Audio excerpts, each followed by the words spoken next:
jumping right into the timeline, like Joe had mentioned earlier, this hunting party started off on October 14th, 2016, which is a Friday. Shawn, his 21-year-old son Trevor, and Trevor's uncle were out hunting in the Shasta Costa drainage area in the Bear Camp region of this forest. And their plan was roughly the following. So Shawn was going to hike down this narrow footpath looking for blacktail. And for a while, the footpath actually ran along the side of the road. Meanwhile, Trevor, who had actually shot a deer the day before, would wait with the truck at the next trailhead 2 miles up Burnt Ridge Road in this region of Southwest Oregon. So after a couple hours, they planned to meet and then go drive and get their uncle Will. Trevor's uncle, so it was their uncle who they had dropped off earlier in the day. And like I said earlier, they've done this many times, so this was not something out of the ordinary. They knew what they were doing. And they all knew that, there was no reason for Shawn to have taken more than an hour or so to make the hike. So, and of course, a lot of these cases, a storm began to kind of bear down on the mountain this day, which kind of started to concern Trevor when his dad was late checking in. So it's same day now. It's 2:30 p.m. Like I said, October 14th, 2016, which is Friday. The uncle, Will, shows up at the truck. Trevor, which is his nephew, and Shawn, which was his brother-in-law, were supposed to pick him up 3 hours ago, but they never showed up. So he had to walk the 7 miles down the mountain himself. So you can imagine he was a little pissed off, and he was cold because, the storm was starting to, pick up. And he got to the truck, and he basically kind of yelled at Trevor, and he was quoted saying, "What the hell is going on?" But the moment he actually saw Trevor's face, he knew something was wrong. Oh, okay. So yeah, Trevor replies, "My dad hasn't come out yet." So Will thought this was really strange because he said for as long as he had known Shawn, he had never once failed to show up like this. So Will and Trevor agreed that they needed to look for Shawn before the weather got worse. But even now, the conditions weren't very conducive for searching. The wind was blowing really bad. They said it was blowing hard enough to shake the truck. Tree limbs were coming down around them. Joe and I have all been up in the mountains when a storm like this kind of started. I was Mount Rainier. Ones where the wind's rocking the car. Yeah, it's pretty wild. Yeah, I was in a storm like that at Mount Rainier, and it was brutal. It would be really tough to search for somebody in conditions like that. And they were also concerned that with the amount of rain and wind and everything going on, that it wouldn't take long to erase any tracks from Shawn. So they wanted to get out there and start searching right away. So with nightfall just a few hours away, Will and Trevor split up in the hopes of finding Shawn quickly. Now, I'm going to kind of jump in. I'm telling the story, but I'm going to kind of jump in with some problems I see right away. First problem is Trevor and Will probably shouldn't have split up with the kind of weather that was going on and with it only being a few hours from nightfall. Well, and you're already searching for a missing person. Mm-hmm. You don't want to create the opportunity to have a second missing person. Yes. But they decided to split up in hopes of finding Shawn quicker. Trevor would start at the far trailhead where he dropped off his dad that morning, while Will hiked in from where the truck was parked. They planned to meet in the middle after one of them had found Shawn. Trevor then drove his four-wheeler north to the trailhead, but the narrow path forced him to hike from there. As he set off down the trail, he could see pretty far through the old-growth timber and the rock outcroppings. He also found the path that Shawn had originally taken because Shawn had ribbon marked the trees, and Trevor ended up following that. And that's a very common thing for people to deer hunt. Usually deer hunters they like to find their spot out in the woods, and it's usually not obviously on a trail. They kind of go bushwhacking off, and in order to be able to find their deer stand, they usually tie little ribbons kind of on trees every 10, 20 feet so that they can find their way in and out. So that's what Shawn did. With, the wind and the rain picking up pretty good, Trevor was quoted as saying, "I started to freak out," he recalls. "The only thing that was really going through my mind was, I need to find my dad." So what's crazy is with, and for those watching the video, I'm just showing some images of ribbon marking. Yeah. The fact that he did that and couldn't find his way back out. Well, yeah. So I'm not going to get into theories yet, but like that's I'm not going to say it's an advanced method, but it's not like he just went out, storm comes in, okay, great, like I don't have my tracks anymore. Like his son found his ribbon markings in the storm. So yeah. All right, keep going. Yeah, so Trevor followed the trail for nearly an hour and a half until he reached a clearing atop of the ridgeline. He had no idea if Will had found his dad. He'd been in such a rush to get on the track and search that he neglected to bring a cell phone, a compass, or a GPS. So I'm going to pause again here. I think this is another big mistake that Trevor made, and I've mentioned this in previous episodes, that if something happens to you out in the wilderness, getting flustered and panicking is not going to help you survive. You want to pause, collect your thoughts, take some deep breaths, and then logically think through your next moves, because I had this very situation my first hiking trip in Canyonlands. Our group was lost, and we were out of water in the middle of the desert, and we panicked at first, but then we collected ourselves and took deep breaths and figured a way to get out of the park. And that's what you got to do. And maybe if he would have, after he realized his dad was missing at the truck, be like, all right, do I have everything? Oh, GPS. Yeah, it's compass, like it's going to be hard because you are flustered. It could be a loved one, and you think every second matters. But the reality is, if you put yourself in danger, it could be taking away from a rescue mission for other people, even if you're not totally lost. So take the 10 seconds, take a minute. It's just that it's that long. Yeah, take that time, compose yourself. If there's people with you, talk it out, and then go make your action. Yeah, kind of like doing something like yoga breathing, or like deep breaths in and out. It's like, but that's been proven to calm people down, and you're going to make better, more rational decisions when you're in a calm state of mind versus panicked. Absolutely. So that's my only advice if anyone listening ever gets into a scary situation in the wilderness. So, like I said, he, in his kind of panicked drive to go find his dad, he left any navigation equipment in the truck. All he had with him was his Remington 700, a knife, a lighter, and the clothes he was wearing while he was hunting. So from this clearing, the trail split, and though the ribbon stopped, Trevor decided to head right, believing that that way led back toward the road. So again, another big mistake. He's not on trail. He's following a ribbon trail that his dad tied off.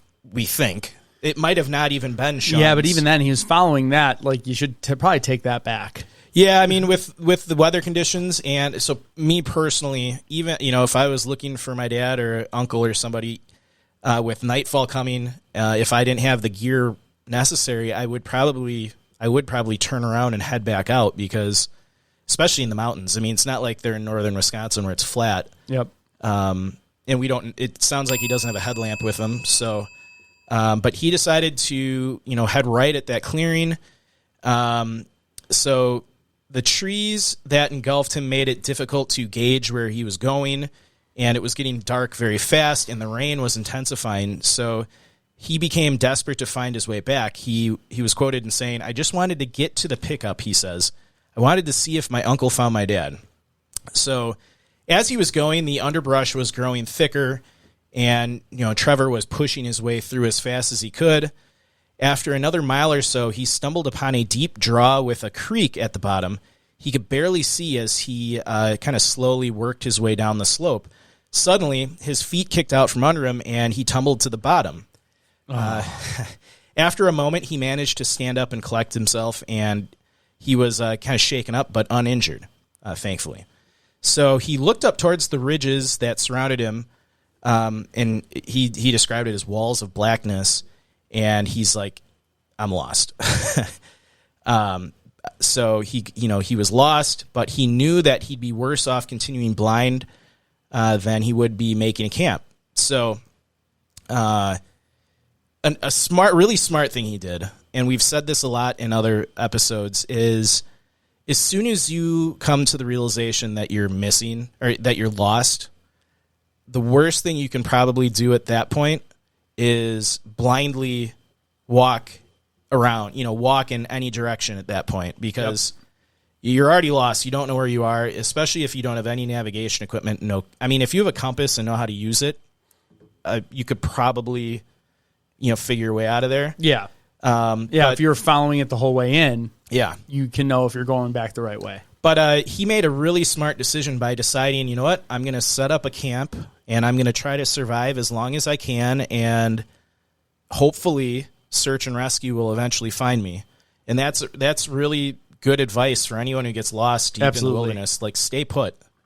And if you have to move, find a spot that you think you can survive the longest. Yeah, you want to move to where it's safe, but that's it. If you're in an unsafe spot, then you want to move to a safe spot, preferably higher elevation. And then don't move, because if they catch your trail, they're going to follow your trail. And the less you wander, the closer you are to the beginning of your trail. Yeah, and it's a race against the clock once you're lost, especially in the mountains and in these kinds of conditions. He is not going to survive an extended period out there.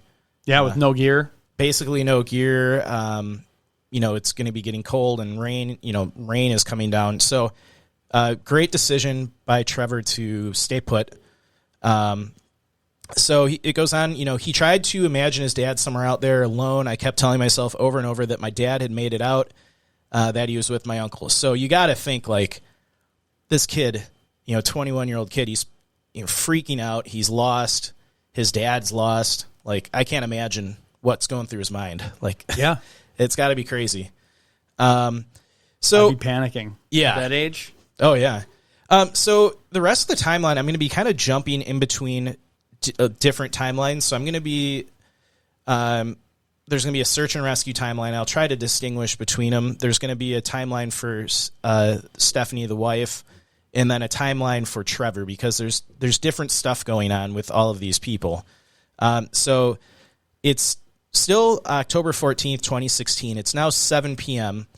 The Curry County Sheriff's Office received a call on Friday, October 14th, about 7 p.m., about 2 lost hunters in the Bear Camp area about 45 miles east of Gold Beach.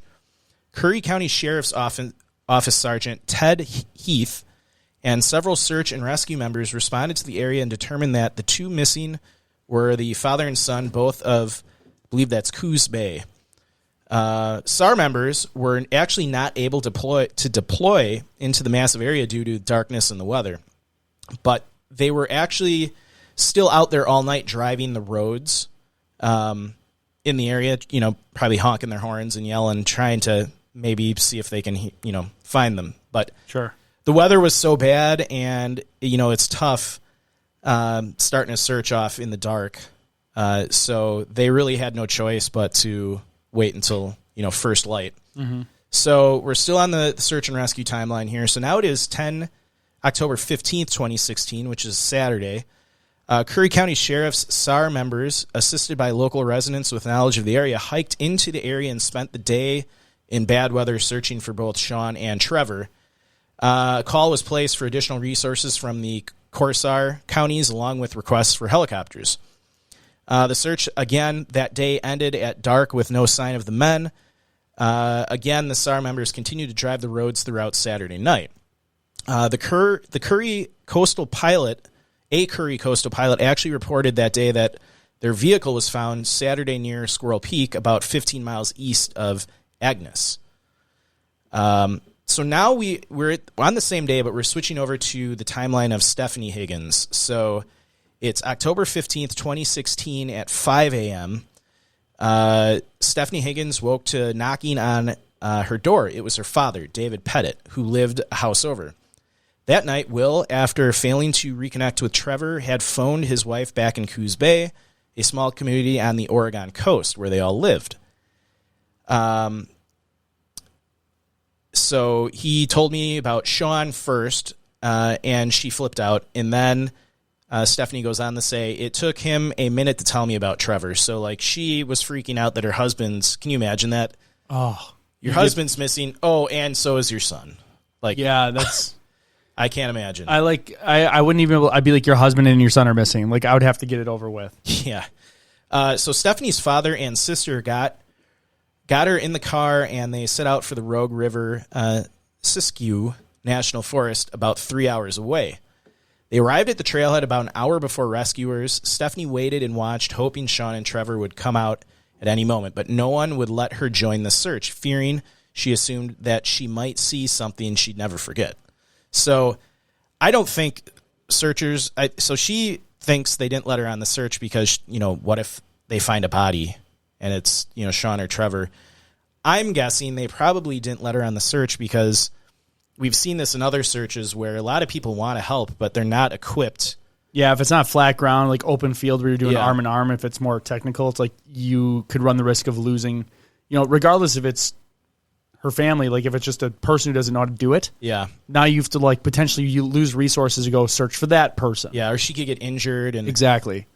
So, probably the right decision by search and rescue. Oh, I'd be the same way though. Yeah. Like I'd be trying to get there and I'd be losing my mind if they wouldn't let me look. Yeah. Because you'd feel so helpless. Yeah. Well, and she actually goes on to say that she felt helpless. Oh, there you go. Yeah. I swear I didn't read that. Yeah, she goes...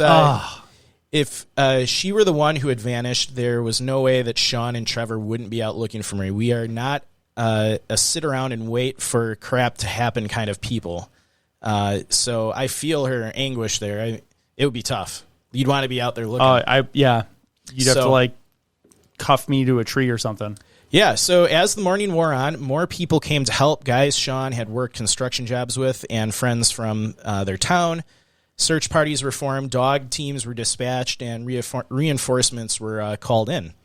So we are jumping now to Trevor's timeline, same day. Sorry if this gets a little confusing. There wasn't really a good way to... It's one of those TV shows where they go back to the beginning of the day but follow a new character each time? Kind of, yeah. There wasn't really a great way to tell everybody's different timeline other than just... This is better, because if we were trying to say what everybody was doing concurrently... Really confusing. It would take forever, too. So we are back with Trevor's timeline right now. Same day. It's October 15th, 2016.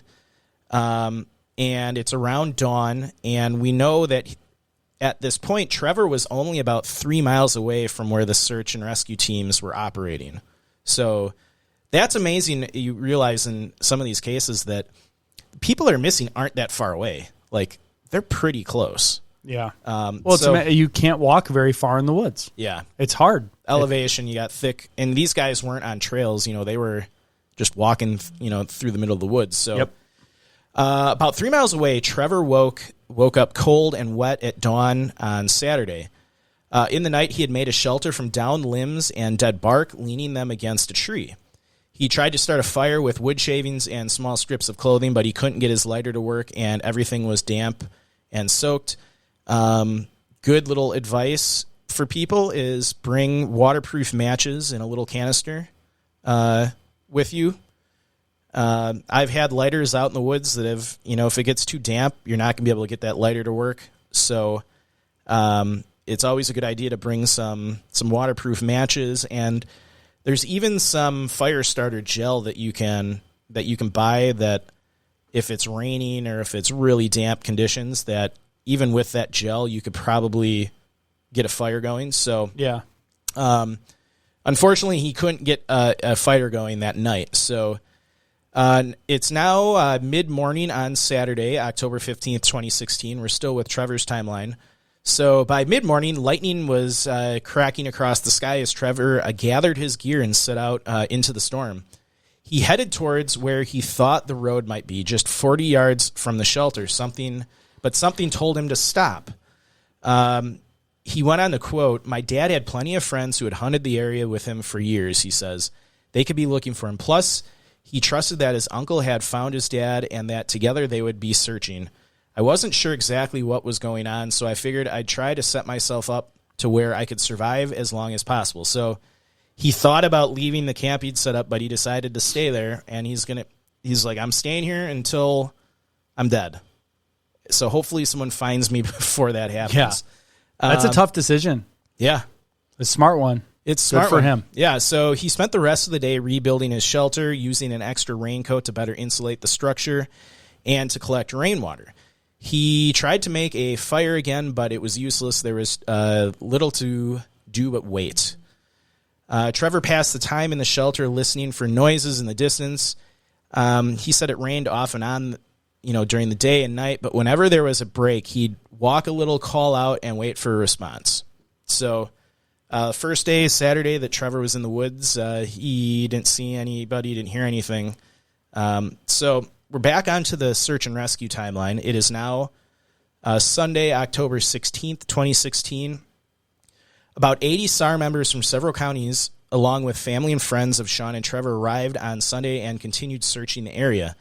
The weather was still extremely bad, making it impossible for the Coast Guard to fly the area due to heavy rains, winds, and persistent fog.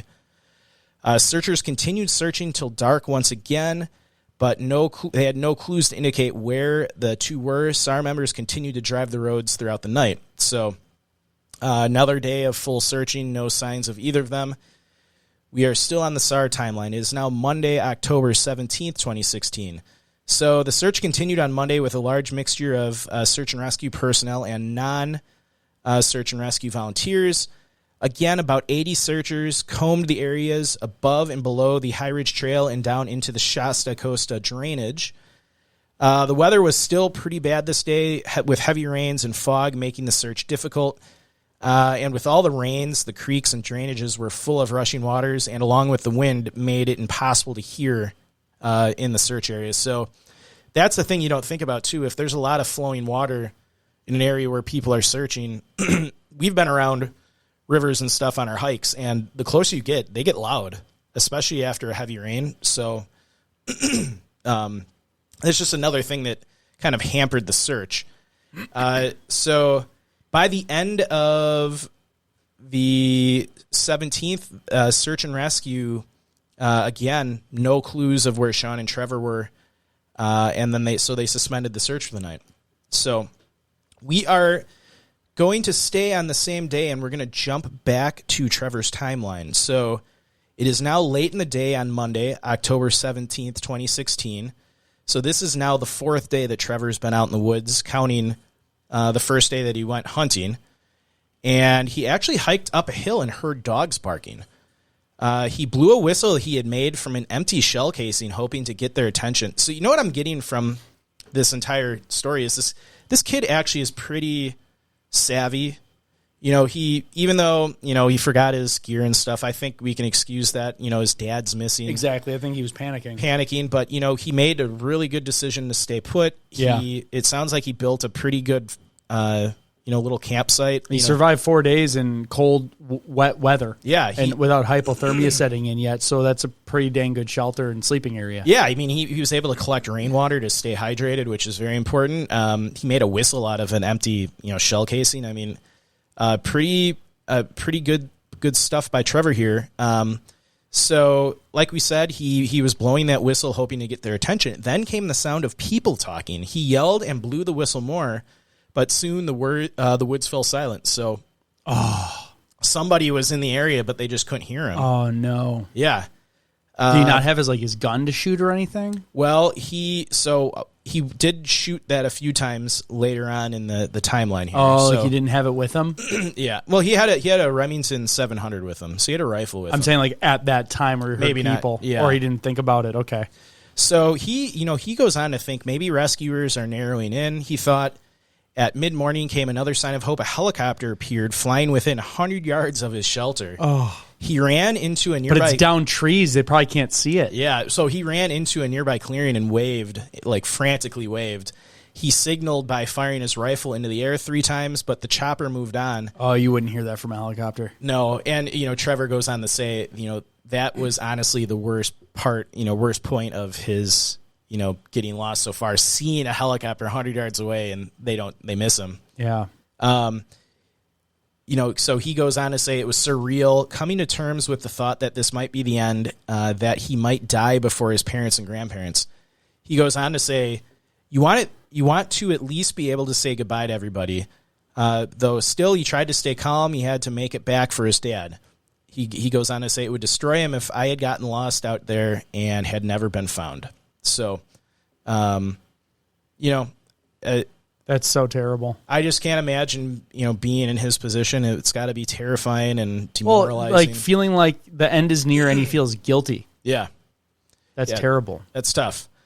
So October 18th, 2016, we had a quick update on the search and rescue operation. So the search continued on Tuesday with multiple counties and local volunteers from several counties, including family and friends.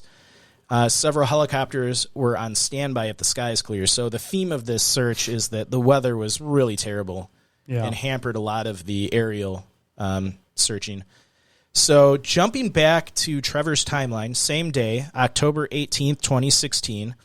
So now this is Trevor's 5th day in the wilderness, and he actually got a break. The weather the weather broke and sunlight started coming down. At 10 a.m., he stripped off his damp clothes and hung them up to dry. He was sitting in the dirt when he heard another helicopter circling nearby. It came within view, and he tried to flag it down, waving a yellow bag tied to his rifle barrel, but the chopper quickly disappeared. So 2 times helicopters flew near him close enough that he could see, and he could not get their attention. Oh, that's terrible. So he was devastated. He wondered whether that was his last shot at rescue. With winter coming, he knew the mountain would soon be impassable, and he's right. They eventually do stop the search pretty soon. Yeah. So it's now October 18th, 2016 at 2:30 p.m. It's a Tuesday. So we're still on Trevor's timeline. So at 2:30 p.m., though he heard voices far off through the trees, he yelled and yelled, and he got an answer. Oh. So search and rescue crews found Trevor at the bottom of a creek suffering from severe hypothermia. So he probably... He was right on the edge. He probably wouldn't have survived another 24 hours out there. So. Probably not. Maybe not even another few more hours. Yeah. So severe hypothermia because I'll get into it a little farther now, but his some of his organs, when he gets to the hospital, they found are actually failing, including his liver and kidneys. Jeez. So, I mean, they found him about... Right on time? Right in time. I mean, so 2 men appeared in the clearing. They had been looking for him, they said...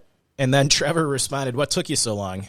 So he was still joking, even with severe hypothermia and everything that's been going on. So the men had a fire built within 10 minutes, by which point Trevor worked up the nerve to ask the question. He asked, "Are you searching for one lost person or 2?" And they responded, 2, which confirmed his worst fear. His father had never made it back to the truck. He thought he was going to vomit. He said, I had told myself for so long that my dad was out looking for me, and that he was fine, he says. So, it probably kept him going, thinking that. Yeah, it sounded like that. It would be demoralizing if you knew your dad was still missing while you're lost and trying to survive. Yeah. So just kind of, making your brain think that, oh, my dad's fine. He's back at the truck looking for me. Like, I got to stay alive for him. Yeah, that can keep you going. Absolutely. So, at about 3:40 p.m. the same day on Tuesday, crews got Trevor Higgins out of the woods and took him by helicopter to the U.S. Coast Guard station in North Bend to be transported to a Bay Area hospital. Stephanie, the mom of Trevor and the wife of Shawn, was at the top of the mountain when word came that Trevor had been found and was being airlifted to the hospital. She pleaded to speak with him over the radio to hear his voice, but they declined her request. So she ended up meeting Trevor at the hospital. He was, like we said, hypothermic, and his kidneys and liver were shutting down. But doctors said he would make a full recovery. So, Trevor even noted that the doctors let him eat a bacon cheeseburger. Oh, it must have tasted so fantastic. Can you imagine how good that tasted? Like 5 days of no food, cold. Oh, it was the best probably bacon. It makes me think of the scene from Iron Man when he gets back from being like caught by the terrorists, and he just eats a Whopper sitting on the floor of the press conference. Oh yeah, he's just eating burgers the whole time. I mean, we've pigged out after hiking trips. Oh, I've pigged out like all the weight I've lost, I gained back the first meal. It's delicious though. It is amazing. So Stephanie returned. After meeting her son and making sure he was okay, Stephanie returned to the mountain later that day, even though there was no reason to suspect foul play, she started kind of, suspecting something might have happened. So we'll get into more of that into the theories, but okay. So it is now October 25th, 2016, and unfortunately, this is the day the Sheriff's Department suspended the search for Shawn Higgins. They went on to say, in the 11 days since he disappeared, search teams had uncovered no trace of him and were no closer to knowing where he might be. With so much time having passed, the odds were against his survival. So in all, this was a pretty massive search and rescue operation. They utilized over 200 to 300 searchers per day at its peak.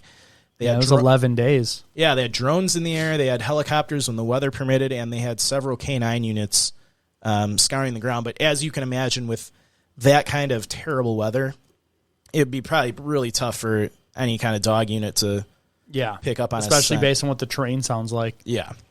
So over the next couple of months, she and family members returned to the mountain every weekend, searching areas that might have been overlooked.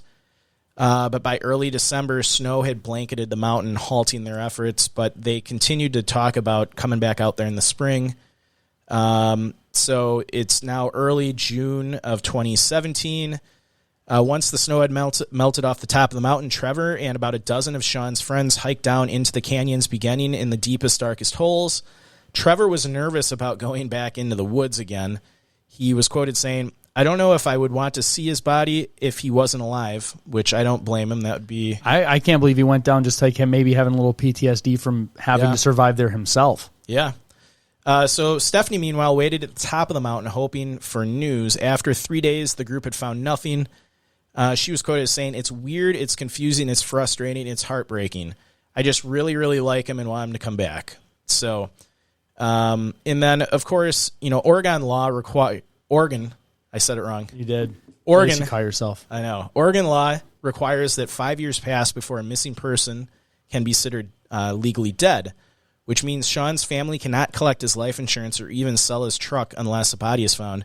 And I mentioned that just because some of the news articles I read mentioned that after Shawn had went missing, Trevor and Stephanie fell on some pretty tough times because he was kind of the sole breadwinner. Yeah. So they were having some pretty hard financial times, after the period of Shawn's disappearance. So I don't know how they're doing today, but that's tough. Yeah, it is.